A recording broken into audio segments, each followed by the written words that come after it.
Good morning class. तो last class हमने questions practice किए थे किसकी, relative lowering in vapour pressure की, और हमने सीखा था कि हमें एरर फ्री वैल्यू लाने के लिए क्या उनसा फॉर्मूला लगाना होता है, P not minus P S upon क्या पी नॉट नहीं, क्या लिखते हैं हम, P S is equal to molality into molar mass of solvent divided by 1000। क्या ये हमारा relative lowering in vapour pressure represent करता है? नहीं करता है। वो कौन रिप्रेजेंट करेगा, P not minus P S upon P not. जब हम ऐसे लिख देंगे तो ये क्या रिप्रेजेंट करेगा, relative lowering in vapour pressure. बात समझ में आ गई। और हमने क्या देखा था कि जो पी एस की वैल्यू आती है वो डायरेक्ट कैलकुलेट की जा सकती है, P not of solvent into mole fraction of solvent. क्यों? क्योंकि जो भी लिक्विड है इसमें वेपर्स अलग बात है कि सॉल्यूट और सॉल्वेंट दोनों के बनने चाहिए थे, लेकिन किसके बनेंगे, सिर्फ सॉल्वेंट के। क्यों? क्योंकि जो सॉल्यूट है वो कैसा है, नॉन वोलेटाइल है। नो डाउट कि सरफेस पे उसके भी पार्टिकल्स होंगे लेकिन वो वेपराइज नहीं होंगे, वो इवापोरेट नहीं होंगे। बात समझ में आ गई। इसलिए जो यहाँ पे वेपर इकट्ठा होगा वो वेपर सिर्फ और सिर्फ किसके होंगे, सॉल्वेंट के। इसीलिए हम यहाँ से क्या लिखाते हैं, जो प्रेशर ऑफ सॉल्यूशन होगा वो किसके प्रेशर के इक्वल होगा, उसी सॉल्वेंट के मोल फ्रैक्शन के मल्टीपल के इक्वल होगा। तो ये तो रही पुरानी बातें। आज जो हम सीखने जा रहे हैं that is the second topic, elevation in boiling point. अब देखिए फिर से वही बात है, अगर हमें एग्जैक्ट मतलब समझ में आ जाए तो आगे समझने में काफी आसान हो जाएगा टॉपिक। क्या कर रहा है, एलिवेशन। एलिवेशन का मतलब था इंक्रीमेंट, वहां क्या था डिक्रीमेंट, लोअरिंग थी, ये जस्ट अपोजिट है। यानी कि यहां पे बॉइलिंग पॉइंट बढ़ेगा।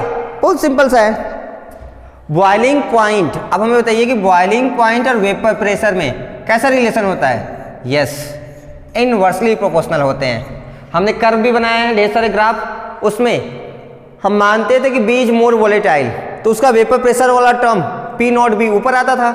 जब वो टेम्परेचर के लिए ग्राफ बनाते थे तो उसका ग्राफ कहाँ चला जाता था, नीचे। क्यों? क्योंकि दोनों एक दूसरे के इन्वर्सली रिलेटेड है। अच्छा क्यों होता है, एक बार फिर से डिस्कस करते। देखिए अगर किसी की वोलेटिलिटी ज़्यादा है यानी कि वो कम अमाउंट में ज़्यादा वेपर बना रहा है, तो उसको पूरा वेपर बनाने के लिए ज़्यादा हीट चाहिए या कम, कम चाहिए, तो उसकी बॉइलिंग पॉइंट भी क्या होगी, कम होगी। So vapour pressure is inversely proportional to boiling point.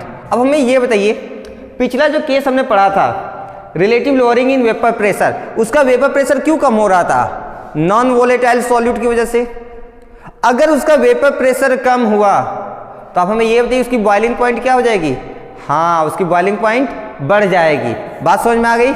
हाँ तो सेम केस है, बस वो किसके लिए डिस्कस हो रहा था, वेपर प्रेशर के लिए। अब हम किसके लिए डिस्कस करेंगे, हाँ किसके लिए, टेम्परेचर के लिए, यानी कि बॉइलिंग पॉइंट के लिए। बॉइलिंग पॉइंट समझने से पहले आपको एक ग्राफ है, आपको समझना होगा, उसका आगे यूज है, उसको हम क्या बोलते हैं। देखिए ये ग्राफ आपको रखना होगा माइंड में, क्या है, triple phase diagram of water. अच्छा ऐसे थोड़ा सा आपको कचरा ज़्यादा दिख रहा होगा ना, हम इसको नया बना देते हैं। So the graph name is triple phase of, या फिर triple phase diagram of water. क्या होता है ये देखिए, इधर हमारा टेम्परेचर होता है, इधर हमारा प्रेशर होता है। क्योंकि टेम्परेचर और प्रेशर को चेंज करके हम सॉलिड को लिक्विड बना सकते हैं, लिक्विड को गैस बना सकते हैं, सॉलिड को गैस बना सकते हैं, या गैस को सॉलिड बना सकते हैं। सब काम सिर्फ दो कंडीशन पे डिपेंड करेगी। कौन कौन से, हाँ प्रेशर एंड टेम्परेचर। तो हमने टेम्परेचर और प्रेशर के बीच के ग्राफ बनाया है। देखिए ग्राफ का नेचर कुछ ऐसा होगा, एक इस पॉइंट को थोड़ा सा डार्क करेंगे, दो, और ये हो जाएगा 3। कुछ ज़्यादा गड़बड़ हो गया, कोई नहीं, आप बस समझ लीजिए, आपको डायग्राम हम भेज देंगे, आप वहां से देख लीजिएगा, ठीक है। तो ये का नेचर आपको समझना है। ये लग रहा है कि पूरा वो बन गया, इसका नेचर देखिए कैसा बनेगा।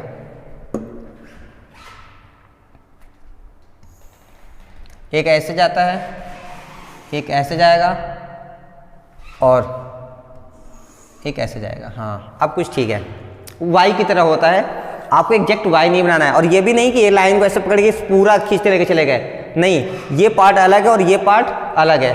अब आपको देखिए कुछ छोटी छोटी चीज़ें ध्यान रखनी है। इस पार्ट में कौन एग्जिस्ट करता है? सॉलिड। कौन? सॉलिड। इसके ऊपर लिक्विड। क्यों? बहुत सिंपल है। देखिए यहां पर प्रेशर कम होगा, यहां प्रेशर ज्यादा होगा।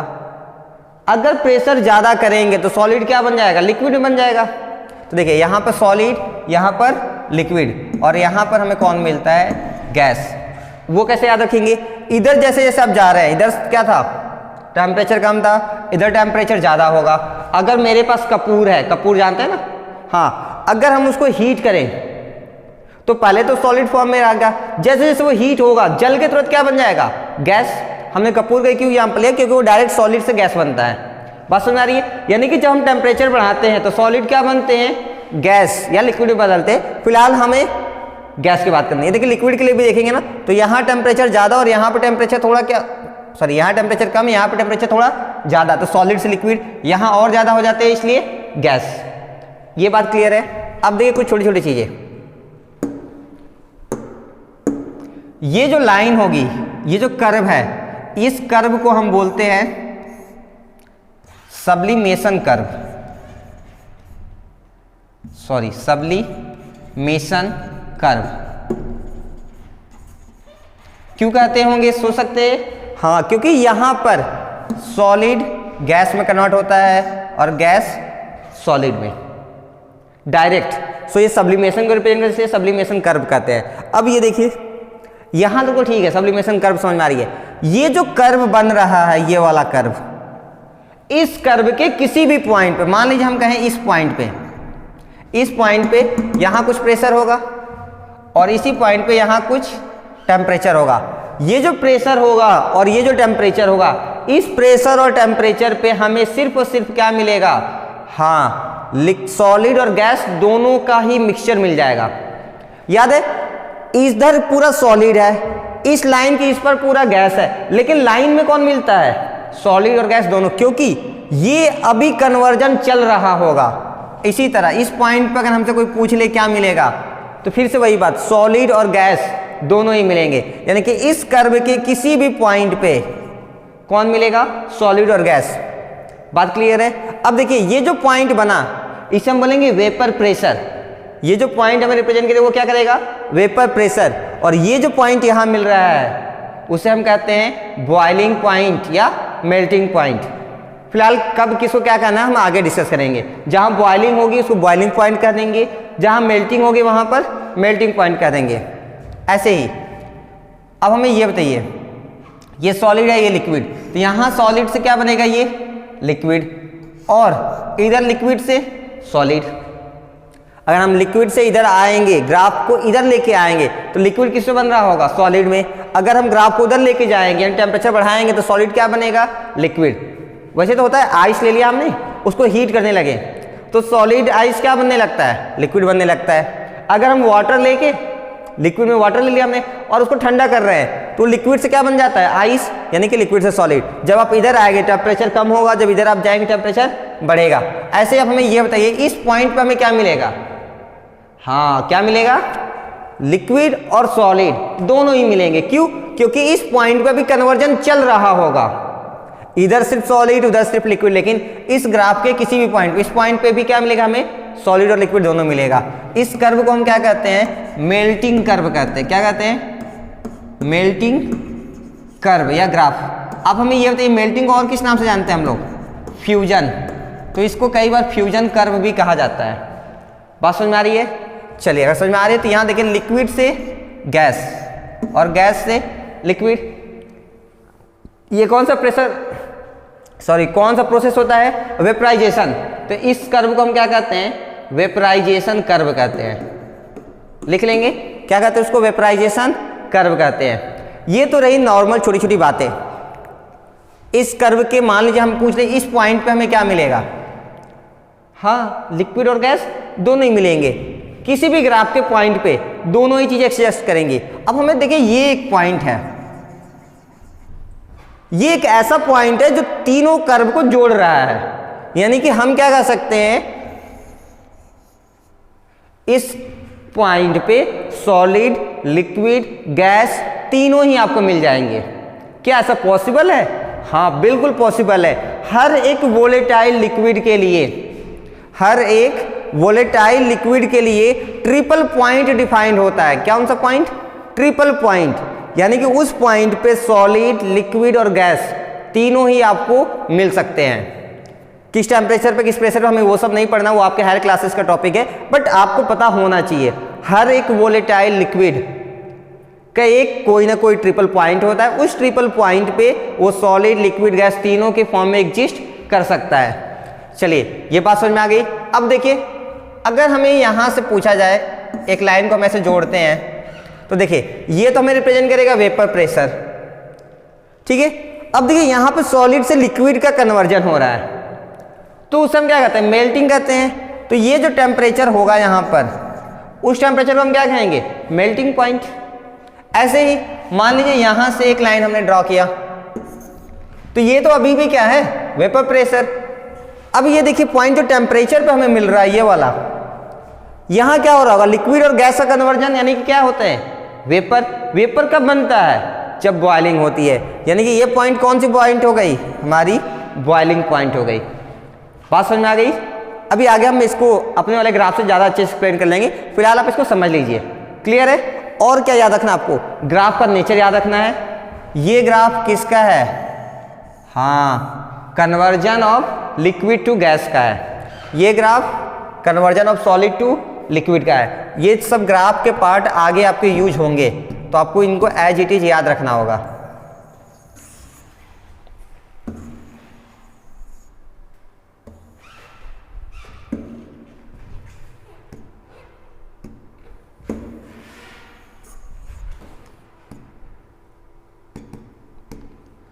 देखिए triple phase diagram of water. हम वाटर का क्यों बनाए हैं?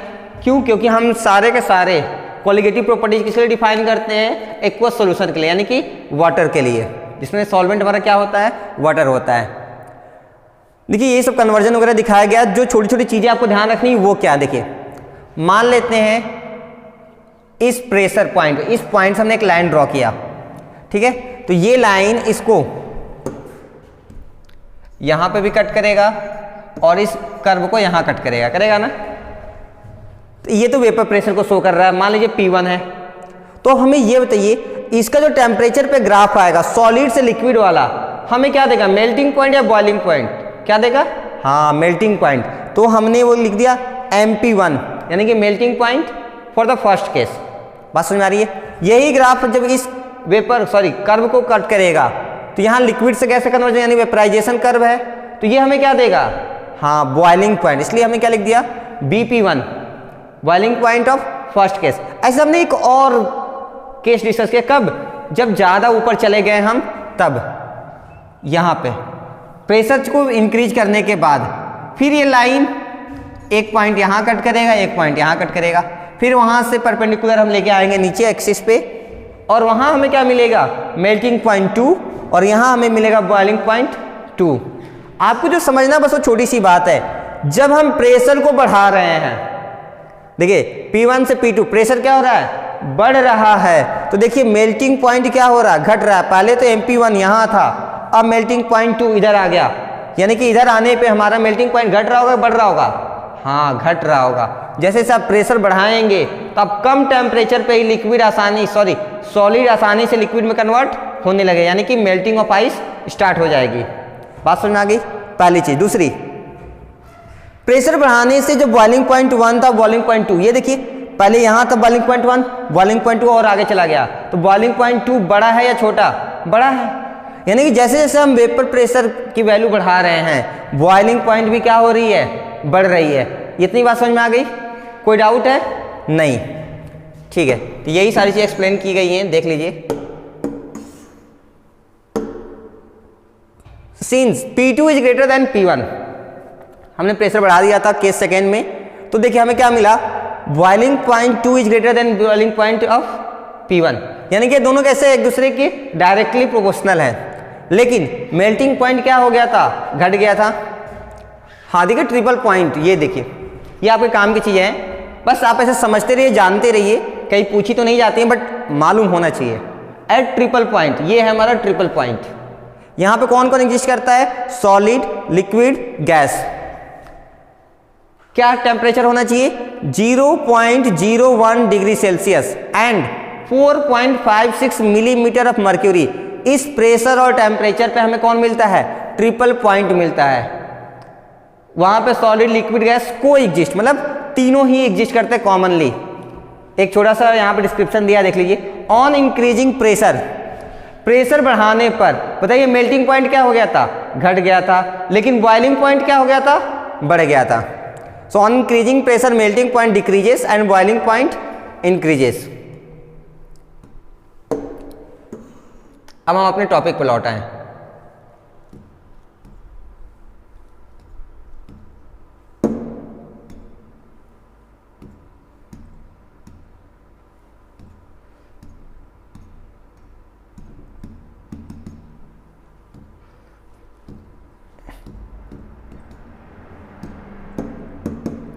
एक मिनट आपको हम रोक लेना।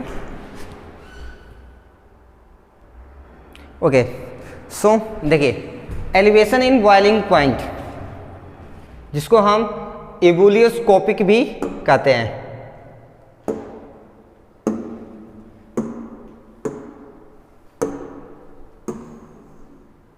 दिख रहा होगा? हाँ, वही सेम डायग्राम बना है।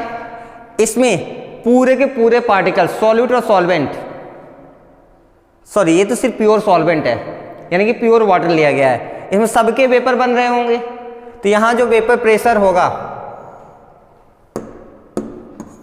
इसमें सभी पार्टिकल्स का रोल होगा।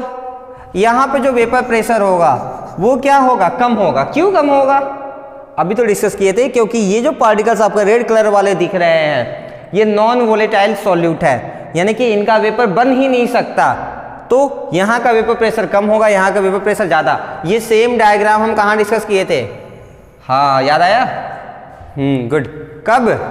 अभी पीछे ही तो डिस्कस किए थे, सेकेंड टॉपिक है, सॉरी प्रीवियस फर्स्ट टॉपिक में, relative lowering in vapour pressure में। देखिए आगे क्या दिया है? Pure solvent. ये प्योर सॉल्वेंट रिप्रेजेंट कर रहा है, ये है वोलेटाइल सॉल्वेंट, यानी कि जो लिक्विड है या जो वाटर है वो तो वोलेटाइल है, लेकिन इसमें जो सॉल्यूट है वो क्या है? Non volatile. तो हमें बताइए कि इसका P0 और इसका PS, किसकी वेपर प्रेशर ज़्यादा होगी? हाँ, पुराने वाले की, यानी कि P0 is greater than PS। अब हमें ये बताइए कि किसकी बॉइलिंग पॉइंट ज़्यादा होगी?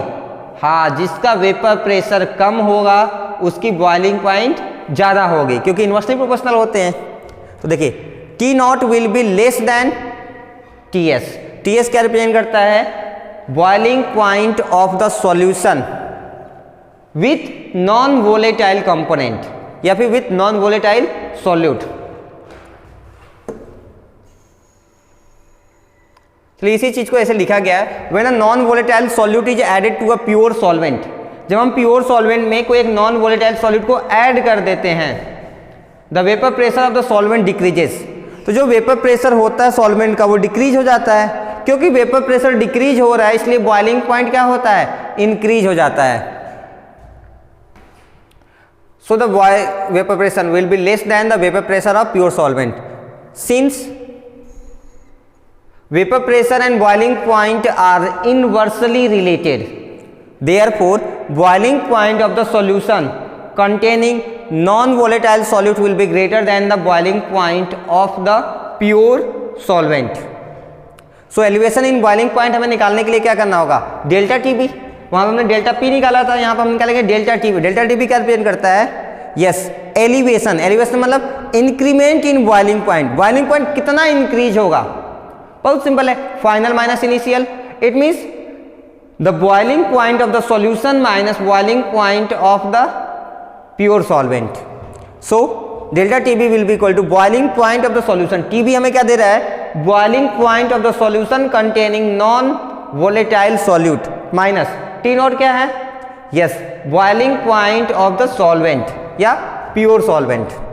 अगर हमें सिर्फ boiling point of the solution निकालना है तो हम क्या करेंगे, बहुत सिंपल सा है, इसको इधर लेके आ जाइए, इसको उधर लेके जाइए, तो क्या हो जाएगा T not is equal to T B plus delta T B, या फिर delta T B plus T B. Delta T B का मतलब क्या है, elevation in boiling point, and T B क्या है, boiling point of the solution containing non volatile solute. यहां तक क्लियर है? तो बस अब हम ग्राफ डिस्कस करेंगे।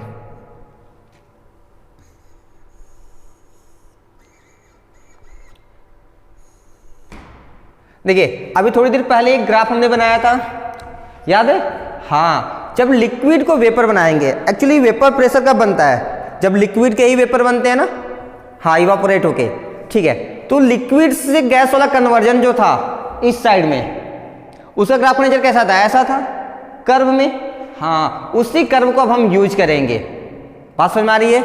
चलिए देखिए, ये वाला कर्व हमारा बन गया किसका, सॉल्वेंट का, और ये कर्व है हमारा सॉल्यूशन का। अब हमें ये बताइए बस कि किसकी बॉइलिंग पॉइंट ज़्यादा आई थी, सॉल्वेंट की या सॉल्यूशन की? सॉल्यूशन की ज़्यादा आई थी, क्यों? क्योंकि सॉल्यूशन का वेपर प्रेशर कम था।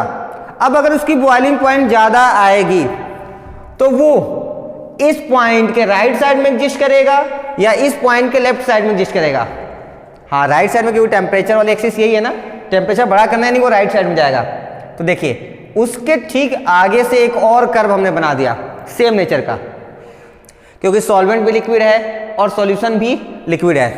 तो देखिए सेम ग्राफ बन गया। अब ये देखिए, ये जो ग्राफ यहाँ पे कट करेगा, that will be the temperature of pure solvent, या फिर आप कह सकते हैं that is the boiling point of the pure solvent, जिसको हम किसे रिप्रेजेंट करेंगे, टी नॉट से, and this will be showing the boiling point of the solution containing non volatile solute that is TB। पास में आ गई? हाँ, और ये देखिए, ये मैक्सिमम वैल्यू क्या है, P एक्सटर्नल क्या होता है, मैक्सिमम वैल्यू होता है। क्यों हम P एक्सटर्नल को यहां शो किए हैं, P1 P2 क्यों नहीं? क्योंकि बॉइलिंग पॉइंट कब मिलता है, हाँ, जब अंदर का वेपर प्रेशर और बाहर का वेपर प्रेशर दोनों क्या हो जाते हैं, इक्वल हो जाते हैं। इसका मतलब P not is equal to P external. तो ये ग्राफ क्लियर है। अब देखिए ग्राफ में हमें सीखना क्या था, ये हमारा T नॉट, ये हमारा TB, बड़ा कौन है, TB, it means boiling point of the solution containing non volatile solute. देखिए दोनों के बीच में जो गैप आ रही है, ये गैप दिख रहा है आपको यहां से यहां तक, हाँ, यही ग्राफ क्या दिखा रहा है हमें, इंक्रीमेंट। मान लीजिए ये वैल्यू हमारी है 100 डिग्री सेल्सियस और ये वैल्यू है 105, तो वैल्यू कितना इंक्रीज हुआ, 5 डिग्री सेल्सियस। यही है elevation in boiling point. So this is representing delta TB.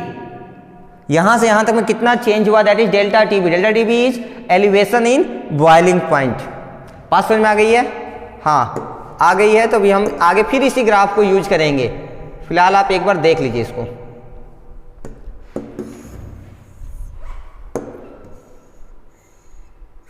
Elevation in boiling point, वही boiling point of pure solvent, boiling point of the solution containing non volatile solute, सब कुछ वही लिखा हुआ है। एक नोट पॉइंट है जो कि आपको माइंड में रखना है, क्या है, देखिए, for dilute solutions these curves are almost straight line.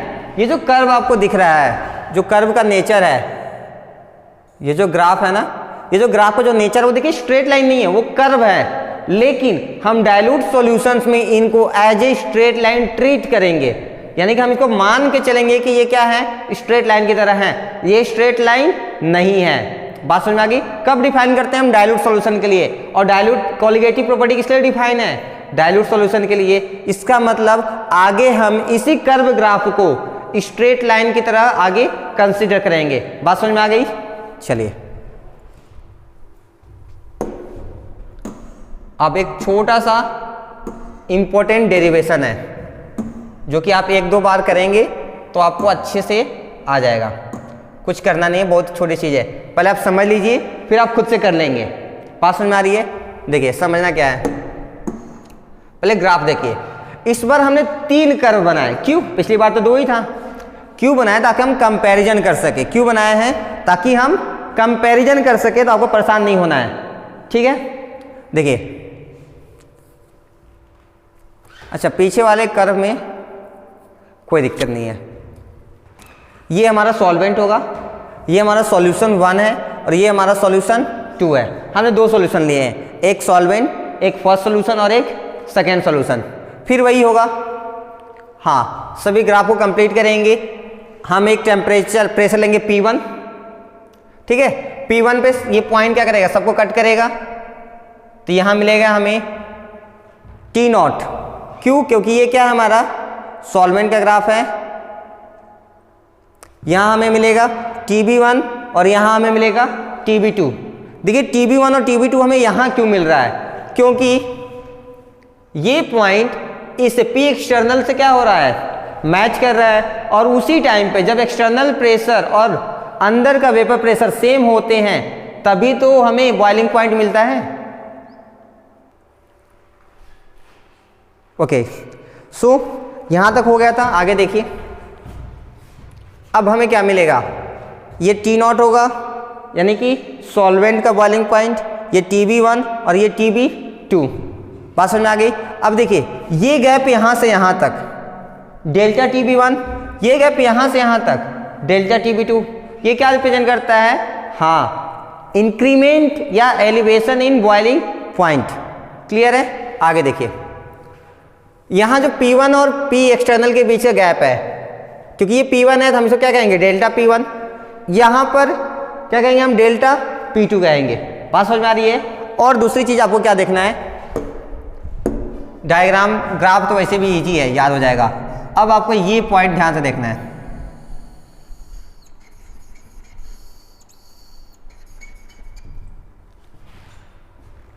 दिख रहा है आपको? अगर इसको हम कह दे कि स्ट्रेट लाइन मान लीजिए, तो आपको ये क्या दिखेगा, हाँ एक ट्रायंगल दिखेगा। दिख रहा है, कर्व लाइन है, बात बिल्कुल सही है आपकी। लेकिन हमने कहा था ना, हम इसको कैसे ट्रीट करते हैं, हाँ एज ए स्ट्रेट लाइन आगे हम ट्रीट करेंगे। तो हम मान ही चलिए स्ट्रेट लाइन है, तो हमें क्या मिल रहा है, एक ट्रायंगल।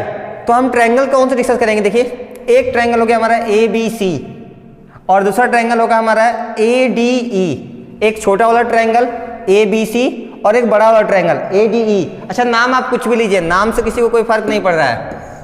हाँ ऐसा नहीं है कि सर आप ABC लिए हैं तो हम भी ABC लेंगे, आप नाम कुछ भी लीजिए, उससे कोई इशू नहीं है।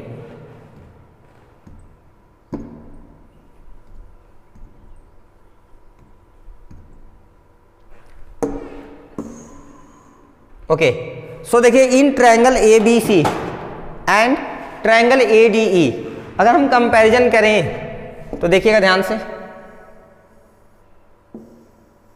हम क्या कह सकते हैं, AB अपॉन AD। ध्यान दीजिएगा, ये छोटा वाला पार्ट अपॉन बड़ा वाला पार्ट, उसी तरह ये छोटा वाला पार्ट अपॉन बड़ा वाला पार्ट, ये क्या होंगे, इक्वल होंगे। ये मैथ्स की ट्रायंगुलर प्रॉपर्टी होती है, हाँ ये सिंगुलर ट्रायंगल्स की प्रॉपर्टी होती है। अगर आपको नहीं पता है तो आप ऐसे सीख जाइए, बहुत कुछ ज़्यादा है नहीं। क्या है, छोटा अपॉन बड़ा, इधर का छोटा अपॉन बड़ा, दोनों क्या होते हैं, दोनों का रेशियो इक्वल होगा।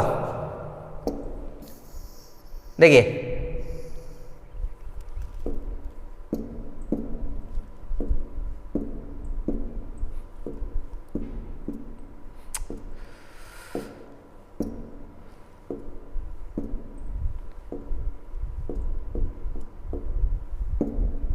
एक मिनट आपको रोक दे। ओके, सो हम क्या लिखेंगे, छोटा अपॉन बड़ा। तो छोटा साइड हमने लिख लिया AB, बड़ा साइड हमारा AD।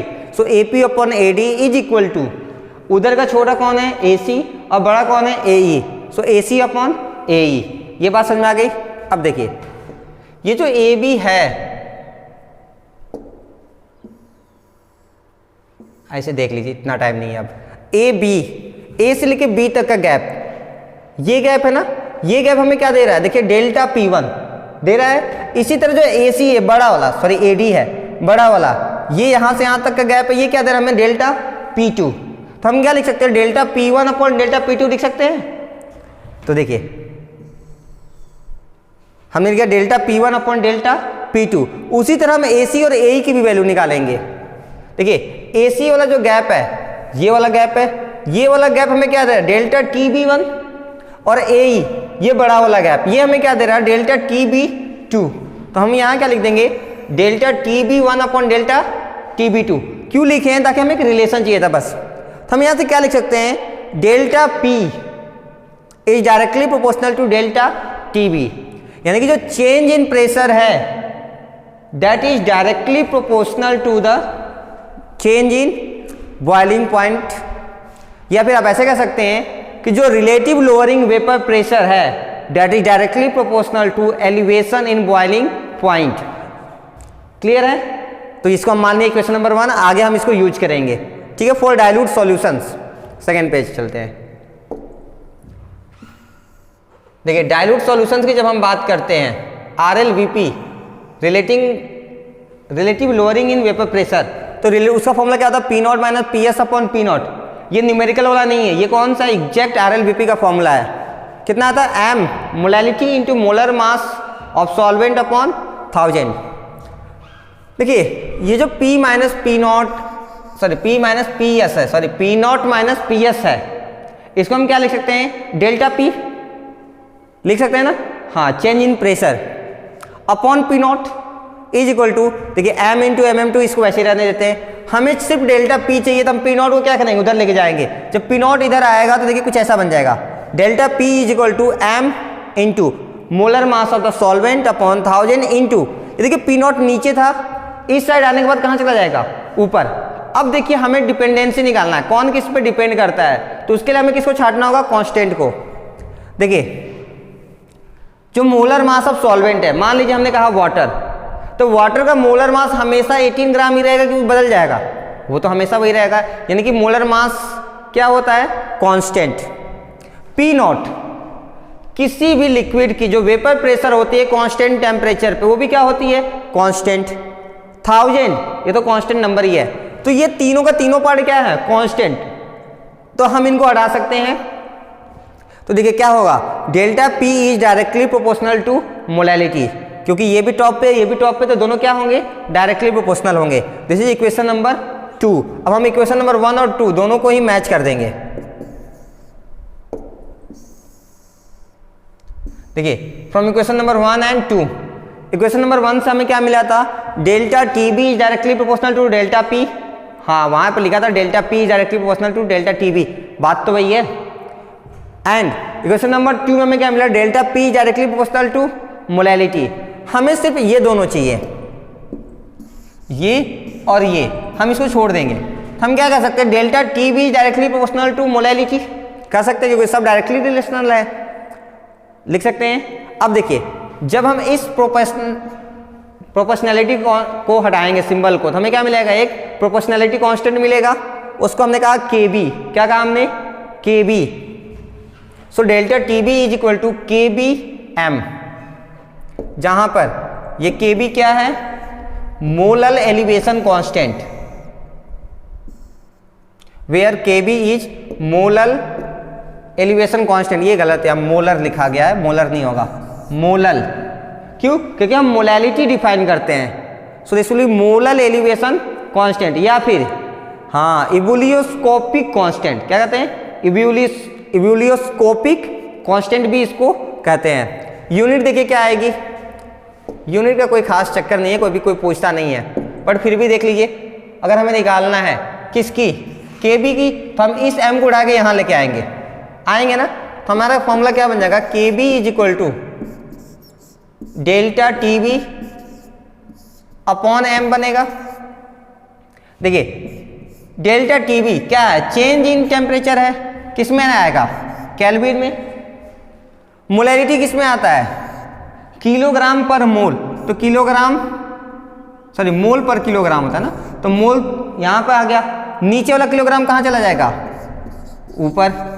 तो यूनिट क्या आ जाएगी, केल्विन किलोग्राम पर मोल, क्या आ जाएगी, केल्विन किलोग्राम पर मोल। तो ये रही इसकी यूनिट। और कुछ फॉर्मूले वगैरह बनाए गए हैं, देखिए डेल्टा TB का फॉर्मूला ये आएगा, कुछ नहीं किया गया है, बस ये जो मोलैलिटी है ना, मोलैलिटी की वैल्यू रखी गई है। मोलैलिटी का फॉर्मूला क्या होता है, molality M is equal to yes mole sorry W1 mass of solute into 1000 upon molar mass of the solute into mass of solvent, ये होता है। इसके जगह पे यही चीज रखेगी, देखिए W1 इंटू 1000 अपन mm1 इंटू W2। अगर हमसे सिर्फ mm1 की वैल्यू पूछ ली जाए, हम क्या करेंगे, इसको यहां लेके जाएंगे और इसको इधर लेके आएंगे। जब इसको इधर लेके जाएंगे तो ये ऊपर चला जाएगा, जाएगा ना, ये ऊपर है, इधर आएगा तो कहां चला जाएगा, नीचे। यानी कि ये क्या हो जाएगा, W1 into 1000 upon mm1, sorry mm1 तो वहां चला गया ना, यहाँ पे कौन आ गया, मोलैलिटी इंटू W2। इस वैल्यू को उठा के यहाँ रख देंगे तो आपके किसके लिए फॉर्मूला बन जाएगा, ये mm1 के लिए। कुछ नहीं करना, इधर का उधर कर देना, उधर का इधर, वो सब आप आराम से कर लेंगे, कर सकते हैं। तो ये था आपका डेरिवेशन कंप्लीट। समझ में आ गया, कुछ नहीं है। अगर किसी को थोड़ी बहुत डाउट है भी तो आप एक बार फिर से रिपीट करिए वीडियो को, आराम से समझ में आ जाएगा। चलिए अब एक दो क्वेश्चंस देख लेते हैं। आज की वीडियो थोड़ी लेंदी हो जाएगी, तो अब आप देखिए एडजस्ट कर लीजिए, क्योंकि क्वेश्चन प्रैक्टिस करना है तो आपको थोड़ा सा तो एडजस्ट करना पड़ेगा ना। देखिए क्या दिया है, ऐसे ही छोड़ देते हैं अभी हम। For a solution of 3.2 gram sulphur in 100 gram CH2, हमें सॉल्यूट दिया है कितना, 3.2 ग्राम सल्फर है, यानी कि मोलर मास हमें अभी नहीं दिया गया है, इसको छोड़ दीजिए। नेक्स्ट देखिए W2 in 100 gram of carbon disulphide. So W2 हमें दिया गया है 100 gram and molar mass mm2, क्योंकि कार्बन डाइसल्फाइड है तो कार्बन कितना होगा 12 and sulphur 62 and 12 76, 64 and 12 yes 76 आएगा। The boiling point is 320.4 kelvin.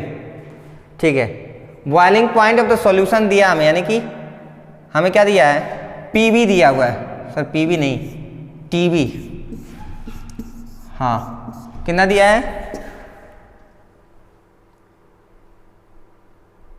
320.4 kelvin, 320.4 kelvin. और आगे क्या दिया है, and the molal elevation constant is 2.4 for pure CH2, the boiling point is 320। ठीक है, हमें क्या दिया है, मोलल कांस्टेंट यानी कि Kb दिया है, और P0 भी दिया है, सॉरी T0,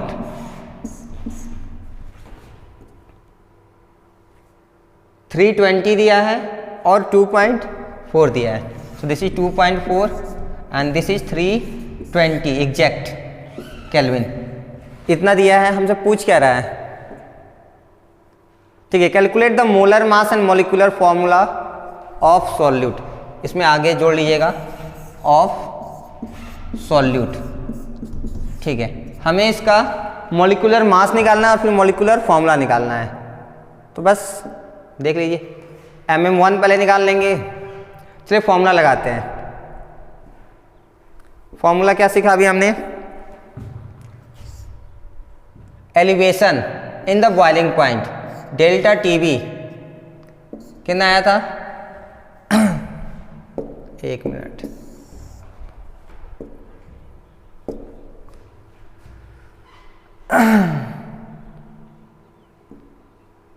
किधर गया, हाँ यही था ना। चलिए यहीं पे कर लेते हैं, वैल्यू कितना याद रखेंगे। सो डेल्टा TB कैसे निकालते हैं, TS या फिर TB। TB क्या रिप्रेजेंट करता है हमें, हाँ boiling point of the solution minus T0। देखिए boiling point of the solution कितना दिया, 320.4, 320.4 माइनस T0 कितना दिया है, 320। इसको माइनस कर देंगे, देखिए कितना आ जाएगा, 0.4 आ जाएगा। तो हमें मिल गया डेल्टा TB की वैल्यू 0.4 मिल गया। ठीक है, और क्या निकालना है देखिए। हाँ, हमसे क्या निकालना है, Kb की वैल्यू वगैरह दिया गया है और हमसे पूछ रहा है मॉलिक्यूलर फॉर्मूला। ठीक है, दूसरी रिलेशन जो हमें मालूम है वो क्या है, delta T B is equal to K B into molality, यही होता है। तो देखिए डेल्टा टी बी की वैल्यू हमें मालूम है, लिख लेते हैं 0.4 is equal to K B कितना दिया था 2.4, हाँ 2.4। मोलैलिटी का फॉर्मूला रख लेते हैं W1, या फिर मोलैलिटी कैलकुलेट ही कर लेते हैं यहाँ से। देखिए कितनी बार ये सब वैल्यू वहाँ लेके जाएंगे।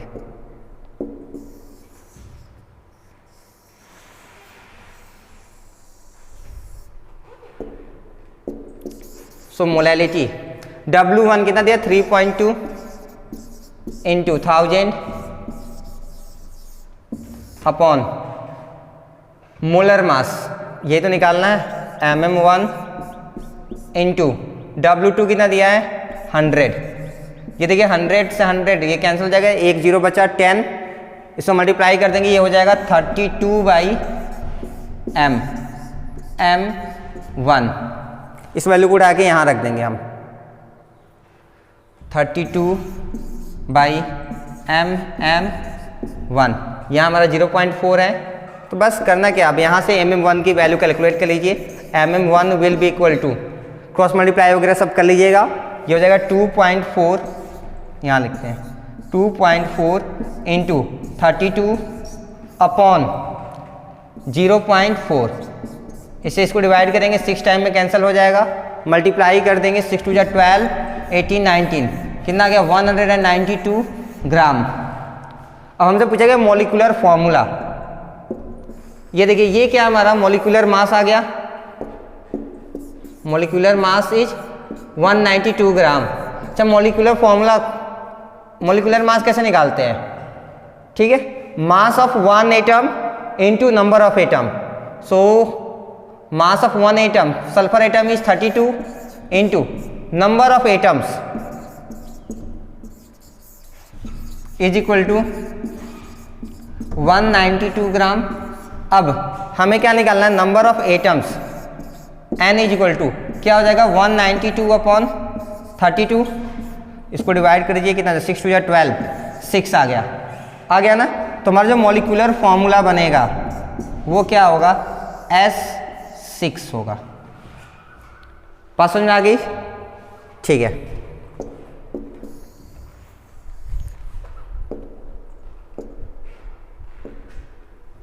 हाँ देखिए 192 ग्राम एंड S6 आएगा।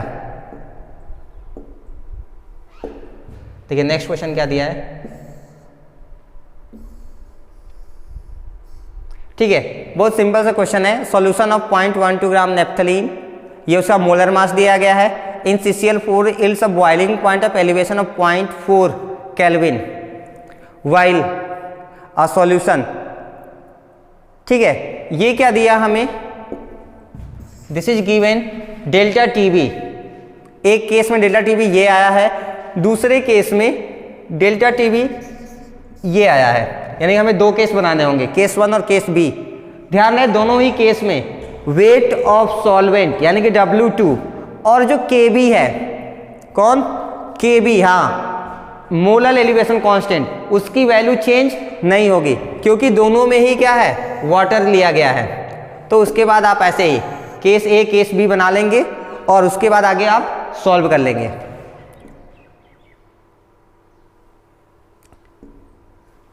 तो वो आपका होमवर्क हो गया, आप उसको ट्राई करेंगे।